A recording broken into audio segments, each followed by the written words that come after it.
uniquement unique est-ce que tile bora kanya tile bora mu wati mina sa tile bora kanye ya bina fo sans be diri darala wati nyema yikosebe no te tile bora mena bamana ko ni sosoli fadiri ni suje ko tile demebo oche clé ale bina fo yele yere yale o su o edimi o ni sosoli yele lu nyon je halsa clé de mabo abina fo ni sosoli to e court fla ni nyon je ko bon fe ni a yere wala fe mun bolu no nyon fe ta so a yere de mana folo ayi na yere sigira singa iba ka fo ko sosoli bi bampeu ayi ou va faire fodro ko bon fe ani ayere olu tikelo nyable tikele no eko chou et dividé bamono ko chou et sutra chou et sutra o be fo kanda adibi ma ore ndi kamable soufe aka geleni yeli tibuli kasika fe on yekula sa sikatola bafo ko suye dibi kanda kan ibisika kudo ke kaso jama mo bo kalama ibe figi denga kudo ke ta fe jama ka bo ko min kalama ibisika ke sufe sabula yoro jan fe itiye ni mo magrela atni donki lasa o diga mo bafo ko suye sutrai aywa ibisika ko chamanke kasro jama mo bo kalama ko chamanke dibila quoi ma famuna o bamana gele ko abete jugayi ko foka faraka abete chini nga kodo rebe adama den la ble wulu mako be sutra la o diga bamana ko ala kan na shuke clé sinon bitige nyongona oche muna kami shuke clé muna bitige nyongona amite nyongona sabula bi doy kodo la e dali e tisi na e kabe ko minge d'accord ibi doy kodo la amanga e ko mina o de kama foko ala kana shuke clé note ko na la balige shuke clé ko amite nyona dobi yero dole manga yero mina dobi ko dole manga e ko mina o dobi aka gelen ko aka gelen sabula sufe mo be ko chama de kable mo be ko chama ke ango ko suwe dibi nga foko bete juguma yi ka juguma chama fana me kable sikatola o swing konnana aywa o de kama fo ko la kana suge de clé yable ala fmbe la ko be fla ni shube ko clé ko da ngan clé nyoy o tien ne mo clé na nyoy iba ye gela chamambe mo ani je nyoy la olu ambi kishi oluma o ga ni ama clé nyoy abla nan gela chamambe ancien woro 600 clé mbale o de do able nam ko chamambe ali jamana kono ko chamambe mo ni adama den wala ani jenyu la bentala ka ke ko chamana fu yorete ko tike ni cleaner ayu note ni e ko ke ni cleaner ni a ke ni cleaner am fo nyon ko muna may abitene tubarakallah nan cleaner nyu na fanga bu ko so wodo kama anga makoro ko clé ko kanga cleaner tubarakallah bismillah ayo able biye arabaye namu jouer kalo clé mukando samba fla ni mukani fla fasiri bawe sebene ke fasiri gafu kono amna la jaferete fole mi ka sego kuma wado nyefo moko ye famel ka sega soro ko dola gale ambe nouvelle horizontal nouvelle bakono asaban jalendo aka foko yani ka to seda o ka sorno duma Goodluck Jonathan ale kana clé saba tamala bamako ya no nam oku able job ye seda o ka la sede me malikona ka o kumbe kunungo ye hakila falfalen do ke ku wati minani kuma nyoyo bala ka damne malini Côte d'Ivoire ni nyonche keleche binan ni kono temina ni kula kuma nyoyo amuno ni tuku bala ka unyemine oku bamako kiri blomba me wole ko ku dapelu ya nyini o chidi ka foku sekesel do ka ke keleche binan ka la hala wasa uska nyadon chumina o ko fesa mimbe talike anga soroko strategela ko bank mondial dien war bomba abla nan ko luye o kontromage yo kotroma boke nyakle munu kumbenu tagadale kunanga soroka aku wuli ka boy ka sabu ke ko anga juru sarable o ka fiyan o bagalura malien ñina bagi kinyaba abla nan ko kuma ci ara kusube kinyaba ka fe sabula ko kala non cloche ba do no surveillant yi ani kala nen fla akulu mina naka do kasola kinyaba procureur Amidou Dawfe Allah akbar l'indicateur du renouveau ko di sementia ka foku kinyaba bagi aliko kuma ci ala no kusube ko ma do fa mina na stratégie na fa fa ju mina o ko fe ko dobna fara taji so kan ko kuray mali jamana kono ka sababu ke taji so ngale ne redo jien kono ablay ko ko di femna yere tuguni nego ablay wo an beke fe ndiga fara saraw ko ma ga chan ko ma ga chan ko ma ga chan ni taji ko ni la fembe bi yele suguru do ga ko damna ga suguru fere al malle kare binani sa musuguru kemene binani malle binani la ga gisi agalera lay amen komi ko jatemna no te abike bare ayo duwar gal masinani tenenku ane jafara be sirala ko bamanchu ka wala jugo nyesran kama anyin ne do mo fe ko ko tamo ke kurungono ni yoro ko falen nuna o ko fesa ko masaba bagi hukumu konna na kuluru sirala kulu konna ni tayana kaso ke sila baka kasala e kala ne saba munu kumala kata bakkero la ye ko ngara kumuru ba wura de krengan yana do kala ka hine funangene nuna amin ma binan ni kono to ko wara kele chen nu ga salati la ko procureur kon general kon ya nyini ka foku sega selu ka ke ko salati la blandan bamako duguti bioro o ko lu kon ye jamana ka tamashin soro kera wasa ka sigu ka baro aneku yanga bu yan kusuwe sigi dawla o kani mi na fanam talige bamako district kati hôpital da le li hukumu kono ko professeur Samba Ousmane Sou ale ka hakilla ku do konen talaka do bala o ko o nyana kusuwe tabarakallah l'indépendant ken yere membe talike anyine ka foko segesele ka ke korvare keleche binanni duri binanni kononto inkalla halaw stratkela wasa ka ko nyedon kanye ko halsa mali marabo kon be nyine nula sawla ko nyam ko anyine ka foko pervelatike jononga di uluma keleche binanni kononto olu ni Sahel aviation keleche ulakana sawati baw ani fota se Allemagne kele chemnu bien minisuma hukumu kono dan fara munu nyogon che ko ka be perbe latige wasa olu kasika ko famu ablanda ayu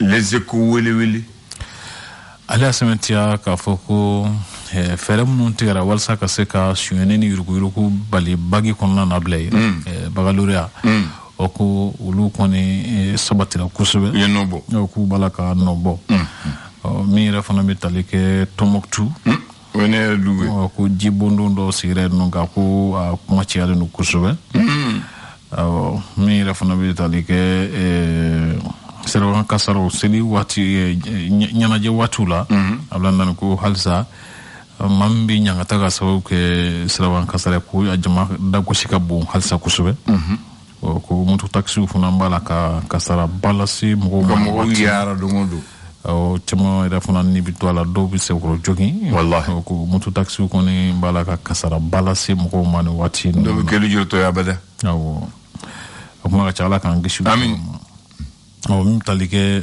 adama dem twala do re no journée mondiale de la population o ko wuli ka jo bisina wasa bela jile bisiki ka hakke soro chugomina ablay ni be hakke dirama kala bitike o chen leso faso ko fasri kulumi ka la sikiba no assise nationale de la refondation la yinu la walea ko bulu dona barala kungo tamanje fanga nyam ko colonel Assimi Goïta fe tubarakallah membi talike mandin konna na nyina samiena awlanda ko senekelo ko be jigi misanya bulu de kan ni watina kaso ke sanji ko geleyawi ani de ko oko mperbo ba wole ko jeu d'échec oko mali ko ne bina ta ye anyon damba kene ka mi mina ke olympiade min bɛna taa kɛ nɔ ko an sen bɛna ye o ɲɔgɔn kun na abila nan. Le canard déchaîné.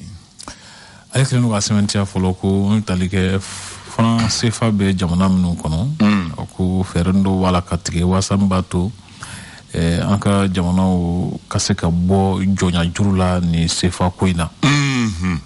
Min tali kɛ dɔnɲɛw fana k'olu ka ɲɛmɔgɔw b'a la ka wulikajɔ dɔw kɛ walasa min b'a to dɔw bɛ se ka fara u ka nafolo farata ka ɲɔgɔn kan cogo min na n'o ye recette ye.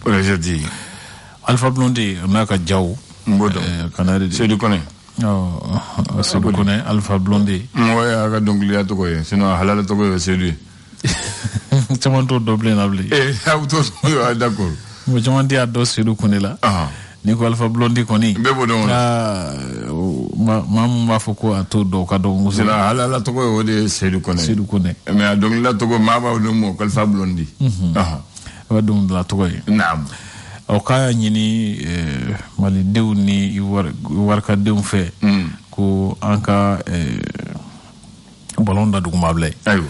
A kɛra kuma fɔra min juru la o ye u ka kɛlɛcɛ 49 ye olu bɛna ni ko min bɛ sen na. Janu yɛrɛ la Asimi Kone kɛlen don k'a fɔ ɲɛsin Alasani ma k'a fɔ ko kɔrɔ ko nin kuma in bɛɛ fɔra ka ban. Alasani fana y'a fɔ ko dɔgɔ a lajɛ ka ji dɔɔni k'i ka ɲamaku ji la. Asimi y'a fɔ Alpha Blondy kɔni y'a ɲini ko an ka ko in ɲɛɲini diɲɛ jɔlen na a kana kɛ ni harabaya bilen. A bɛ se k'o fɔ parce que ale ye wari maliyɛn don. O ye tiɲɛ. O ko k'a fa ye maliyɛn ye. A fila bɛ joli b'a la. A bɛ bi a maliyɛn tɔgɔ de b'a la Seydou mais Alpha. A jamu fana ye maliyɛn jamu yɛrɛ. O ko ten ko a fa yɛrɛ ye maliyɛn. An ye mun mɛn. Olu de ma ko ne ka kan de ma ka ti sigi. Voilà. N t'a dɔn ni ale bolo la. Ko ten ko fa bɔ ka ten. E yɛrɛ kuma ban. Ko ten a fa bɔ ka ten a n'a ka taa Abidjan o yɔrɔ la ka taa fɛn ɲini. Sinon ale fana n'a tun wolola yan a tun bɛ kɛ maliyɛn ye. Bon hali sisan n'a fa ye Katiga ye. Ablaye jamanadenya sɛbɛn bɛ se ka d'a ma dɛ. Sinon maliyɛn caman bɛ Abidjan sisan u Abidjan tɔgɔ fɔ ka sɔrɔ maliyɛn don. Adama Dayiko maliyɛn tɛ wa? Maliyɛn. A tɔgɔ ye Adama Gindo de. Tɔgɔ yɛrɛ yɛrɛ. Adama Dolo u b'a fɔ Adama Dayiko. Ale bɔ Maniankara maliyɛn don. Voilà mais ale taara école la a diyara la a y'a yɛrɛ kɛ. Bɛɛ ni sigiyɔrɔ tɛ. Voilà. Ni i bɛ se ka ɲɛnama yɔrɔ min na lafiya la. I bɛ sigi yen. Très bien. E ma se fa fɔ wala fɔlɔ. N bɛna histoire de fɔ ye bi. Ka taa 1945 an tun bɛ jɔnya juru la tubabu bolo ka na fɔ 1960 an ye hɔrɔnya ta. An bɛ sefa dun. An ye hɔrɔnya ta ka taa 1962 Modibo Keyita ko an bɛ bɔ jɔnya juru wari la ko an yɛrɛ b'an ka wari dilan. Franc malien. On quitte le franc CFA la zone. 1er juillet 1962 a bɛɛ kari de ma. Franc malien de la Modibo fait. U nana ye Mali la. U bɔra n'a ye Tchécoslovaquie. Que les billets et les pièces étaient produits en Tchécoslovaquie. Wari tun bɛ dilan Tchécoslovaquie ka na n'a ye Mali kɔnɔ. A papier yɛlɛma na a nɛgɛlɛma. 1er juillet 1962 u k'o de y'a dɔn fɔlɔ franc malien bɛna don franc CFA nɔ la. Ko franc CFA sara o don. Ko création du franc malien, l'unité monétaire légale de la République du Mali. Ko ka taa 1er juillet 1962 la. Ko franc malien de bɛ kɛ Mali ka wari ye.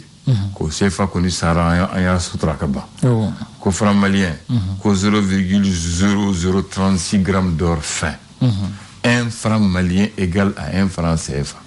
Waati min na an ye franc malien dilan kun ni kun. Mali wari dɔrɔmɛ kelen ni sefa kelen b'i bolo bɛna fɔ kelen kun ni kun fɛn t'u cɛ. Les billets et les pièces étaient fabriquées en Tchécoslovaquie. Maintenant problème mun na ka taa 1er juillet kalo juillet kalo fɔlɔ ka taa na juillet tile 15 la tile 15 faso ko malien e kɛra i kɛnyɛrɛ ye o fonctionnaire o e ye baarakɛla o e ye commerçant ye tile 15 de b'i bolo i ka nafolo hali miliyari dɔ i ka taa falen n'o banna papier de b'i bolo nɛgɛ de b'i bolo wari t'i bolo. Donc CFA bɛ minnu bolo tile 15 de b'i bolo i ka taa i bɛ taa banque la ka taa falen wari kura la a kɛra wari hakɛ i dan i bɛ taa n'a bɛɛ ye. I bɛ taa n'a ye o b'a falen ni tile 15 tɛmɛn'i ka papier t'i bolo wari t'i bolo papier de fu de b'i bolo. A tɛ dun bilen. I y'a faamu olu ni commerçant ma ɲɔgɔn ye yan de wari falen yoro la délai mun dira commerçant ko o tiara commerçant fana ta fekk ko wori be ka ta fale o ba do mun buku e fana ba do sa wori tigi so mo ah menga na fulo be ta ka na bangla kada fale ndongele uta do ne hage mo mo lo ah donc commerçant do so mo donc commerçant di façon bien là utara comme moi ben commerçant bon ba ira façon ka ni su go na fana tison donc le 20 juillet am 20 juillet la bi vendredi à ben vendredi o jumalo de mo commerçant ko mbi bo ambi tagama ka ira kantisson mun fora fama antisson mo o an sona wari sefa ka do malien mali fram malien ko do sefa no wekin mais que temps dur kanga taw anga wari be fale nama fale wala fubi bolo comment ça ma o ti be mo jodo donc commerçant be de suguda dugu e nyoma mene fo ambassade de France dala agere amunde gara o c'est da su ni police ni su mo koku jensi koku jase ko tagama tu bolo manga tagama donc jensi la kara mangaye ma fla sara ma tan banana ma keme fla ani bidru ni fla o kono minena katana kaso la ka udatu aba o ma keme fla ani bidru ni fla ma sabo chule togo tigudo a fole commerçant yere ka nyema o ba fo Kasim Touré o ba fo Maraba Kasum wala Alhaji Maraba Kasum ale de commerçant nyema ye comme Youssouf be choko mina watin politicien fla be Hamoudou Diko ani Filda Bosoko utaru mina fo ka kelem mina biro kelem mina kaso e ko ay mo ko no oni fanga di fangele na awde commerçant chou ko takama no fe u mina ko fle Greg Gadim la figa su. Ko uluni façon de ben, uluni façon de contrôler na. Donc ni ay commerçant no ni wuli ka jobani na. Uluno bala. Ulu sugar blala. Maintenant commerçant ya mek o ka nyema no mine no tarna premier arrondissement commerçant bamako commerçant be taru sur le premier arrondissement ma jawro de. Non ma jawro. Bamako commerçant be taru sur le premier arrondissement là. Wati funa soro bemba be kula o bemba maintenant mun kara ko no ko lu bu juger et va le jugement be jolia ko tribunal populaire comme c'est la révolution au tribunal populaire au cri abidamene octobre kalola maintenant ko mu tribunal populaire ke tugodi ko le tribunal populaire est présidé par Mamadou Diarra Achille Koulikoro. Ça doit dans le monde. Au tribunal pour la maison de combattants là. Maison de combat. Le tribunal était composé de 39 membres. Un délégué par section de l'ISRDA. l'ISRDA section bureau unanimo éclairé. Deux jeunes, deux syndicalistes et deux anciens combattants. Politiquement, on a critique. Oui, tribunal populaire, tribunal populaire. Ko kiri kera mo nyinega kiri bana verdict jabi ko trois condamnés à mort Filida Bosoko Hamadou Ndiko et Kassim Traoré Maraba Kasum ko lukangu joko mugu chula parce que le faso jamba 14 condamnés à 20 ans 8 personnes condamnées à 15 ans 7 personnes condamnées à 10 ans une personne à travaux à percuter bakoro di ambi bla anti femme koni ibi barake faso foufolaki 50 d'intérêt et puis 20 personnes à 5 ans de travaux forcés 21 personnes à 1 an d'emprisonnement 15 acquittés au bénéfice du doute. Les condamnés à mort viennent voir leur peine communiée en peine perpétuelle le 8 octobre. Maintenant mun gara mo condamné ga ban mo go ko ba do ko nous tore amani de ko ba utana kidal ko katani mo asabanu mun condamné à mort ko katani kidal aywa utato kidal ko ba manti ko me kufa ufa ko fleni ko ba manti ko me no Filida wo fara de ni ale na Amadou Ndiko ani Maraba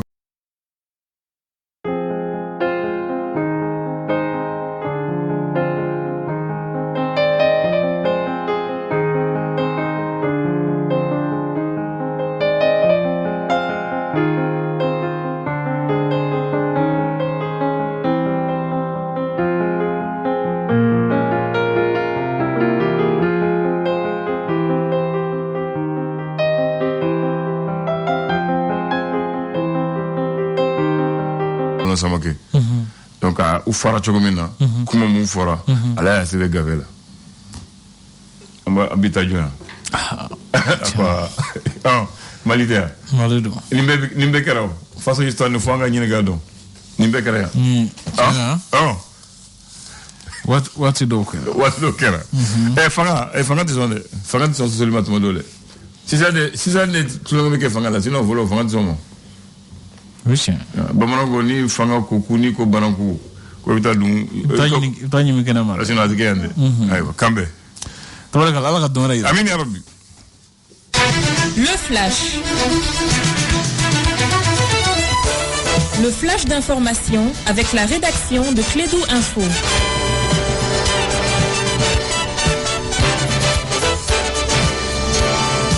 Bien, il est là, il est libre de tous ces mouvements. Il s'appelle Bakary Cissé.